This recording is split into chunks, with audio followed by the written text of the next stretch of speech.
이 생물연대는 좀 다른데 이렇게 1년씩 더 뒤로 후퇴가 됐네.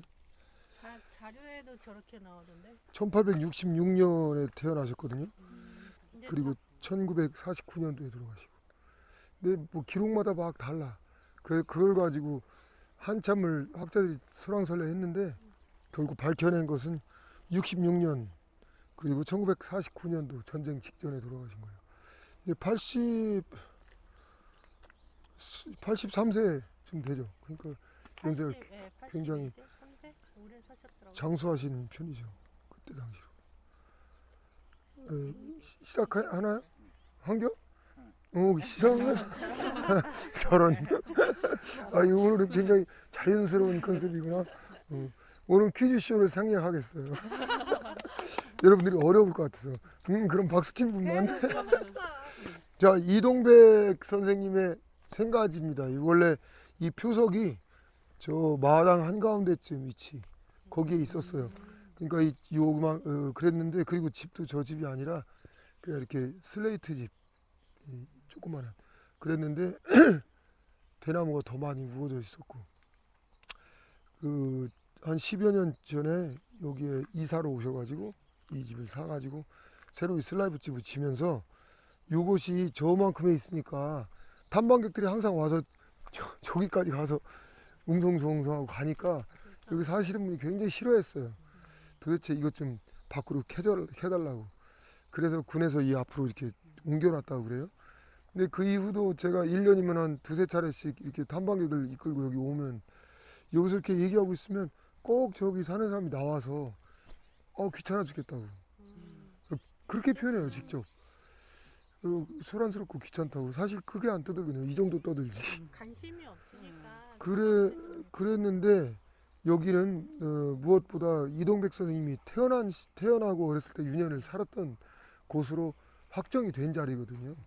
그 이제 이동백 선생님 자체가 근대 인물이고 1949년까지 사셨던 현대 인물이기 때문에 이분에 대해서 무슨 문화재를 지정한다든지 여기가 유적지 된다든지 그렇지는 못하기 때문에 이렇게 돼 있지. 앞으로 100년 후면은 여기는 문화재적인 가치가 있는 장소거든요. 그런데도 불구하고 지역적인 인식이 굉장히 안 돼 있었어요. 근데 이제 제가 몇 년간 여기 다니면서 계속 군에다가 전화하고 민원을 넣고 계속 두드렸어요. 중요하니까 여기는 기념관을 만들든지 생과 복원을 해야 된다. 그랬는가 작년에 군에서 이 자리를 매입을 했습니다. 집을. 그래서 지금은 이렇게 풀이 무성한데 아마 어떻게 활용 계획을 짜고 있는 것 같아요. 여기 읽어보셨다 보실까요? 이동백 선생은 조선 고종 때 인물이라고 하잖아요. 1866년에서 1949년도에 돌아가신 걸로 지금 거의 의견이 모아져 있습니다. 이동백 선생님은 사실 춘향가 적벽가뿐만 아니라 심청가도 굉장히 즐겨 부르셨고요. 초년에 심청가를 많이 불렀대요. 근데 중간에 가서 심청가를 잘 안 부르시거든요. 물어봤대. 왜 심청가를 요새는 잘 안 부르시고. 그러니까 나이를 자꾸 먹어가는데 심청가 슬픈 소리를 자꾸 하니까 더 처량한 마음이 들어서 심청가를 잘 안 부르게 됐습니다. 이렇게 얘기하십니다. 세타령은 뭐 제가 가끔 공연할 때나 이렇게 들려드렸던 그 세타령인데 독보적인 존재였다고 그래요.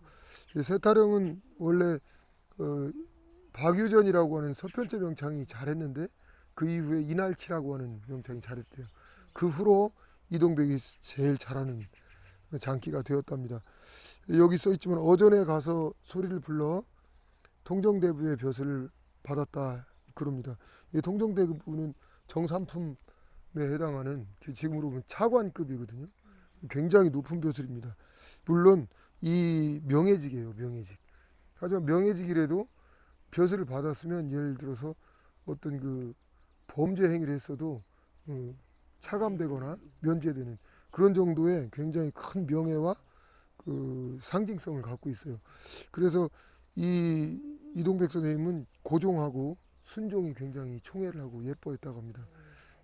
심지어 과장되게 표현하면 이동백 선생이 인터뷰한 기사를 보면 언제가 제일 좋았습니까? 그렇게 하면 이동백 선생님이 그렇게 얘기해요. 당신이 그 광대들, 천하의 광대들하고 같이 오전에 들어가서 막 공연을 했는데 하루는 그 재주 넘는 제주꾼이 막 저기 두꺼비 제주 넘기를 이렇게 막 하다가 어떻게 실수했는지 일부러 그랬는지 순종 이 무릎 옆에 가서 툭 떨어졌대. 그러니까 순종이 그걸 보고 주변에서 막 이제 집사들 막 시위하는 사람들이 난리 났을 거 아니에요. 왕 옷자락을 건드렸으니까. 그래서 다들 긴장을 순간 하고 있는데 순종이 껄껄껄 웃더래요. 그래서 귀엽다고. 그래서 좌석이 확 풀어진 적이 있는데 당신은 거기에 한술 더 떠서 소리를 나는 늘 청에 들어가서 했었지. 그러면서 내가 소리가 끝나고 나면 순종패야 무릎에 누워서 잠을 자곤 했어. 그렇게 얘기합니다. 그 정도로 사실인지 과장된지 모르겠지만 이동백 선생님은 굉장히 그 왕족들한테 총애를 받았고 그 이유 중에 하나가 이분이 워낙 소리도 잘하지만 풍채가 좋아요. 지금으로 보면 180 정도 된대요. 우리 선생님처럼. 그리고 잘생겼대. 풍신이 좋고 그리고 노래까지 잘하니까 그리고 또 노래가 막 지금처럼 질질 짜는 소리가 아니라 아주 호령하면서 위험 있는 소리 하니까 귀족의 풍모가 났다고 그래요. 귀족의 풍모. 귀골이었다고 그럽니다. 그래서 이동백 선생님은 비록 이런 조그마한 시골에 궁벽한 이 진짜 전형적인 농촌이거든요. 그리고 이 지금은 이렇게 건물들이 들어서고 길이 열렸지만 옛날에 오솔길에 이 언덕 끄트머리에 있는 조그마한 집이거든요. 이렇게 이 히리산 자락이 저 뒤에 있는 히리산인데요. 히리산에서 내려오는 줄기가 여기 와서 이렇게 끝납니다. 그리고 앞으로는 들판이죠. 끝자락에 조그마한 오두막이 하나 있었던 거죠. 그래서 이 조그마한 오두막에서 사실은 이 이동백 선생님의 가게는 양반 집안 아니고요. 그 평범한 그냥 농사를 짓는 집안 아니고 뭘 했을까요? 예술인의 집안이죠. 예, 맞습니다. 그 옛날로 치면은 예술인이라고 하지 않고 뭐 제인 또는 무속인 뭐 이런 그런 그 예술인 집안이 맞습니다. 그렇게 하다 보니까 마을에 아마 끄트머리에 이렇게 위치했던 것 같고 그리고 또 일찍이 태어나자마자 아버지가 돌아가세요. 또는 뭐 유복자라는 말도 있어요. 그래서 백부 밑에서 자랐다고 하는데 굉장히 어떻게 보면 어린 시절은 힘들고 그리고 외롭게 자랐던 것 같아요. 그 엄마가 본인의 인터뷰에 의하면 어머니가 공부해라 그랬다는데 당신은 공부엔 뜻이 없고 계속 노래 부르는 걸 좋아해서 저 히리산에 올라가서 소리를 했다고 그럽니다. 그래서 저기엔 독공터도 있고 굴도 있죠. 그래서 거기 그렇게 10대를 보내다가 20대 이후가 되면 이제 떠돌아요. 경상도로 넘어가서 함양이나 함양, 진주, 대구 이런 데를 돌면서 그 자기를 도와주는 사람들 밑에서 이제 공부를 하기 시작합니다. 그 소리 공부를 해가지고 이름을 거기서 점점 얻어요. 그러다가 이제 저 경상도 대구에서 이름이 떠요. 진주하고. 그 워낙 이분이 소리를 호방하게 하니까 아마도 경상도에서 환영받는 그런 스타일이었나 봐요. 그랬다가 충남 공주에 가서도 한동안 살고 그리고 한양에 올라가서 본격적으로 이제 활동하면서 내려오지 않습니다. 사실 그래서 이 서천 종천면 도만리 이 도만리라고 하는 데는 옛날엔 비인면이었다고 그래요. 비인현 관할이라고.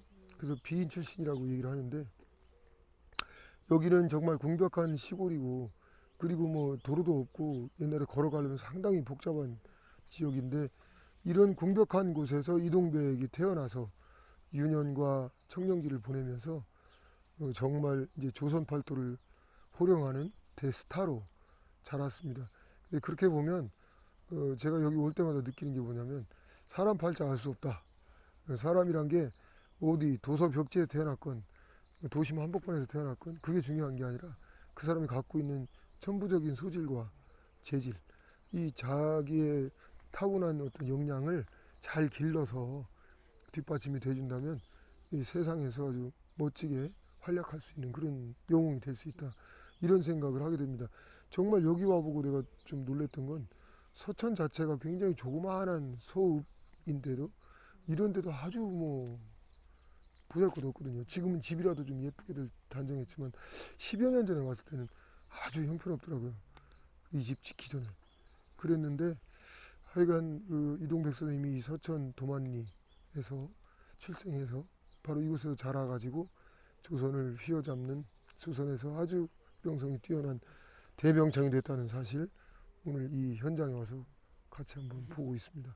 이쪽 집자리 한번 가보겠습니다.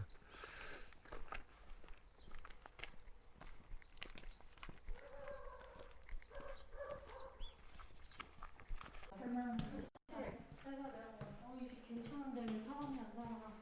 가격이 언제 거요? 아 19년. 뭐가?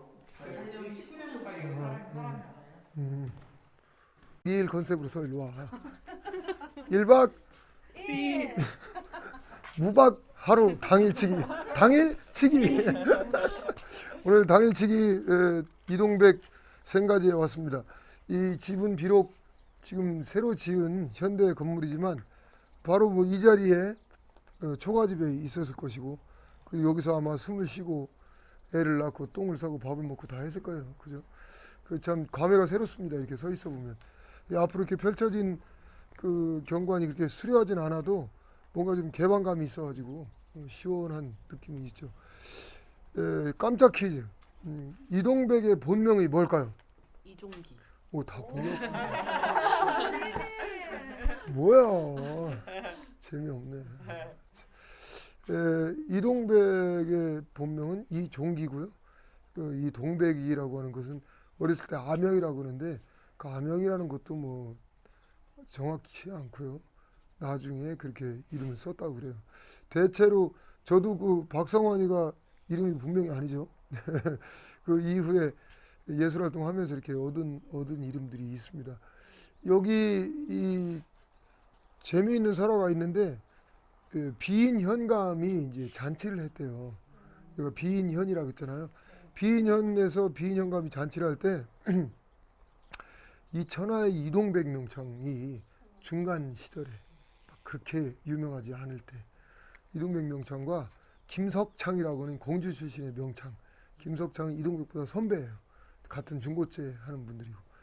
그런데 이 두 분이 불려서 그날에 그 특별 손님으로 초청이 받았어. 그래서 소리판을 벌렸을 거 아니에요. 벌리면 보통 짧아도 한 30분씩은 하는 거예요. 그 딱 끝났는데 승자라가 누구였을까 그때? 김석창. 그거 어떻게 알았어? 그것도 공부했어? 아니야 그냥. 재미있는 일화야. 하여간 촉이 빨라. 지난번에도 한 건 하더니 맞아요. 김석창이에요. 그러니까 이 이동백 선생님이 그 일화 속에서 나타나는 게 성격 같은 게 나타나는데 너무 분한 거예요. 그래서 김석창한테 그런데 얼마를 줬냐면 아니야 더 줬어. 김석창은 100냥 주고 이동백은 열량 주고 그러니까 김석창이 자보다 10배를 더 받았거든요. 너무 자존심이 상하니까 이동백이 그 길로 열량을 가지고 장을 가서 뭘 샀게? 열량으로 뭘 샀어? 상금으로 받은 돈을 뭐로 샀어? 항아리? 귀가 밝아요? 네. 네. 무슨 항아리? 술항아리? 땡! 그냥 이거 득음할 수 있는 그 항아리인가요? 너무 깊이 갔습니다. 네네. 아주 그냥 촉은 가볍게 세워야 돼. 그 김치독 같은 그냥 항아리. 독항아리를 여러 개를 샀대요. 열량어치를 다 샀대. 그걸 가지고 와서 뭐였냐면 그 현청 앞에 가서 현청 산문 밖에서 내리 깨트려 버렸대 다. 멋진 거 같지 않아요? 그러니까 그걸 보고 이제 그대로 가서 보고를 했겠죠. 저 새끼가 와서 이렇게 다 깨트렸다고. 지가 사서 지가 깨트렸는데 누가 그럴 거야. 그런데 그때 그렇게 오기를 부리고 다시는 비인에 오지 않았다는 기록이 있어요. 그러니까 그 모습을 상상을 해보고 그리고 이동백의 그 소리 스타일을 이렇게 생각해 보면 과연 그 왜 이동백을 위의가 느껴진다 이런 얘기 있거든요. 위협한다 할 때 그 힘쓸 위자거든요. 그 사람 보면 위협감 느끼는 거. 그 위의가 느껴진다 이게 보통 장수들한테 하는 표현이거든요. 막 관우나 이런 사람들. 근데 이동백 소리꾼한테 위의가 느껴진다 이렇게 얘기를 했다는 거예요. 그러니까 굉장히 소리 스타일도 호방하지만 그 성격이나 기질 자체가 뭐랄까 이렇게 부드럽진 않았을 것이다. 예, 굉장히 좀 강했던 것 같아요. 자존심도 강하고 그런 이유 때문에 어떻게 보면 조선의 최고 가는 소리꾼이 되고자 노력을 했을 것이고 그리고 그 자기 자존심 하나로 그 제가 그 전에 얘기했나요? 세 가지를 하지 않았다고. 그 역시 이동백의 자존심이 느껴집니다. 이동백은 세 가지를 안 했어요. 첫째, 뭘 안 했을까? 허리를 안 굽혔나? 예? 아니에요. 허리 잘 굽혔습니다. 순정 무릎에서 잠을 잤지. 그거 완전 하부꾼이지 뭐. 자, 뭐 세 가지를 안 했을까? 우리 흔히 지금도 생활 속에서 건강 잃지 않으려면 하지 않아도 담배 하고 여자. 딩동댕 술 그리고 여자 그리고 또 한 가지 뭐였을까요? 자 일제강점기에 예술인들이나 권력층들 양반들 지주들한테 일제가 살 흘려가지고 이 사람들 맛이 가게 하는 거 뭐죠? 마약? 응? 마약 딩동댕 아편 그때는 아편이죠. 그 아편을 하지 않았습니다. 근데 이 세 가지를 하지 않았다고 자랑을 했어요. 스스로가 자부심을 가졌어.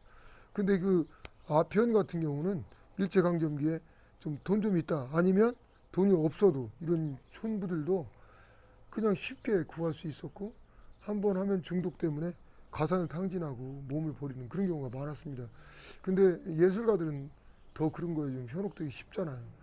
그리고 그런 그 요정이라든지 놀이판에 가면 그게 많으니까 기생들이 다 아편했습니다. 옛날에. 그러니까 이제 그런 유혹에서도 본인은 지켜냈다. 근데 무엇보다 더 중요한 건 이분이 술을 끄는 일화예요. 술을 엄청나게 잘 먹었대요. 전에 한번 얘기했지만 이동백 선생님은 그 어렸을 때 이런 데에서 자라가지고 잘 못 잡숴서 그랬는지 아니 워낙 체구가 커서 그런지 치킨 혼자서 한 마리 다 할 수 있어요? 먹을 수 있어요? 네. 그럼 두 마리까지 먹을 수 있어요? 1인 1닭? 1인 1닭? 그치. 반닭? 아니요, 반닭. 일닭. 우와. 닭이 작아요, 선생님. 작아도 나는 너무 더 못 먹겠는데. 네. 선생님은 어때요? 이틀? 이틀에 나눠 먹어야 세 돼? 식구가 이틀? 에이, 그건 아니야. 한 마리로? 네. 그래 한두 조각이면 끝이구나. 어떻게 몇 개? 저는 반마리 정도. 오, 그래 나도 표준형. 반말이라고 할 거야. 그런데 이 이동배 선생님과 치킨과의 얽힌 이야기가 있는데요. 치킨이 아니라 이제 그 백숙 같은 거. 이동배 선생님은 앉은 자리에서 닭을 삶아 놓으면 세 마리를 잡섰대요. 옛날에는 지금같이 3개월짜리 닭이 아니라 토종닭 큰 거잖아요. 그거 엄청 드시고. 그거를 3개월을 아니 3마리를 먹었다는 거예요. 앉은 자리에서. 그런 정도로 식욕이 뛰어났다는 거죠. 그런데 술은 말술로 드셨대요. 그래서 창원에서 창원부사가 불러가지고 창원부사 밑에서 이제 활동하고 있을 때 주막집에 하루는 갔는데 싸움판이 벌어진 거예요. 술을 잔뜩 먹었는데 어떤 더 먹은 사람이 하나가 자꾸 시비를 붙어가지고 그때 이제 이동규 쌤이 20대 후반이었는데 그 술을 먹다가 기분이 나쁘니까 그 사람을 하지 마라 그랬는데 이 사람이 술이 워낙 취해가지고 이동규 쌤한테 막 계속 덤빈 거예요. 그러니까 한번 해볼래? 그러니까 해보자. 그래갖고 막 싸워서 일방적으로 이동규 쌤이 그 사람을 너무 때려가지고 거의 죽을 지경이 됐대요. 그래서 본인은 그랬는지도 모르고 집에 와서 잠을 잤는데 새벽에 그 엄마가 쫓아와서 우리 아들 살려내라 이러면서 호소를 하니까 무슨 소린가 싶어서 가보니까 자기가 때려서 그렇게 됐다는 거죠. 그래서 거의 사람 죽을 지경이 된 걸 보고 그 이후로 배상을 다 해주고서 이제 그 이후로는 이 술이라는 것이 나를 망치게 생겼구나. 그래서 술을 끊었답니다. 근데 정말로 본인이 나중에 말년이 되어서도 증언하기를 나는 그 20대 때 사람을 잘못되게 한 이후에 술은 나를 버릴 것 같아서 술을 일모금도 하지 않았다. 그래서 80이 넘도록 술을 안 드신. 그러니까 그런 것들을 보면 굉장히 자존심이 강하고 그리고 또 뭐가 자기 관리도 굉장히 투철하고 무언가 이건 하면 한다. 뭐 이런 그 신념의 소유자였던 것 같아요. 그래서 이동백 선생님이 여러 가지 설화들이 많고 전설적인 이야기가 많은데 그분의 그런 그 특이한 또는 아주 독특한 성격이나 행적을 볼 것 같으면 그런 속에서 본인만의 아주 독특하고 그 독보적인 예술을 이룰 수 있었다 이렇게 볼 수 있습니다. 바로 이 자리에서 또 이 집은 아니지만 이 자리에 있던 집에서 이동백 선생님이 태어나고 그리고 여기서 어린 시절을 보냈다는 장소입니다. 한번 둘러보고 이제 우리 저쪽 히리산에 덕음터 이동백 선생님이 동굴 속에서 자연 동굴이 하나 있는데요. 거기서 비가 오나 눈이 오나 소리하면서 목을 득음으로 했던 그 자리를 가보도록 하겠습니다.